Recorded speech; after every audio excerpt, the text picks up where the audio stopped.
just left Boulder this morning and rode up through Escalante, and it was incredibly beautiful. And now I've stopped here in Escalante, and tried to have some conversations with some locals here, and I talked to a couple construction workers, and then I went into this local convenience mart and talked to a couple of elderly couples who were sitting down for lunch, and I shared how I was urging us to move away from using fossil fuels, and they were very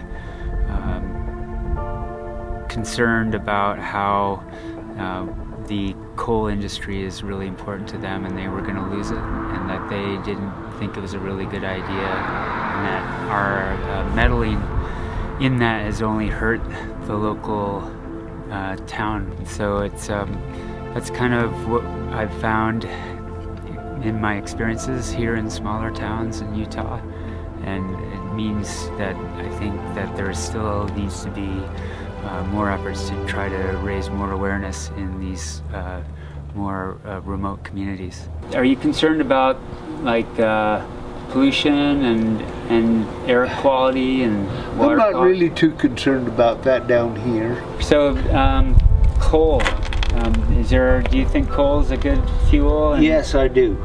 Out here on the Caparowitz and out here on the Smoky Mountains, there's coal that's burnt there for hundreds of years. It's burning right now. Yeah, I've been by there, the smoking hills, right? Yeah. Yep.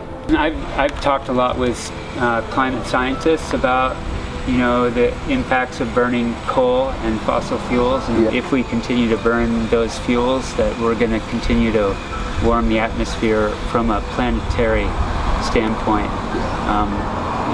What do you think of that? If you ask me, in a way, it's a pretty hard thing to control.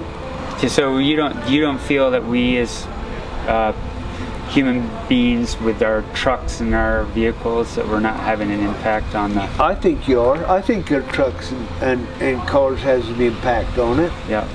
And I'll be real honest with you. I think that the trucks and the cars, especially in a big place like Salt Lake, could have more impact on what the coal would, because, you know, they're going continually. Right. I'm taking it, since I'm single issue on climate, maybe I don't have your vote. Well, I don't know. But, you know, anything that shows interest in our country down here, because it seems like sometimes after they get past the Wasatch Front, they forget about this end of the state of Utah, and we get kind of left out in a lot of ways. Right. Yeah. Well, I'm actually from Vermont. I've been out in Utah for about 25 years. Yeah. And so I grew up in a more rural neighborhood. You were more of a farm community. Yeah. And I have a profound appreciation for the hard work that I know that's done out here in the rural communities, and I appreciate what you do. Welcome. I really appreciate it. Just don't forget us down here. Hey, not at all.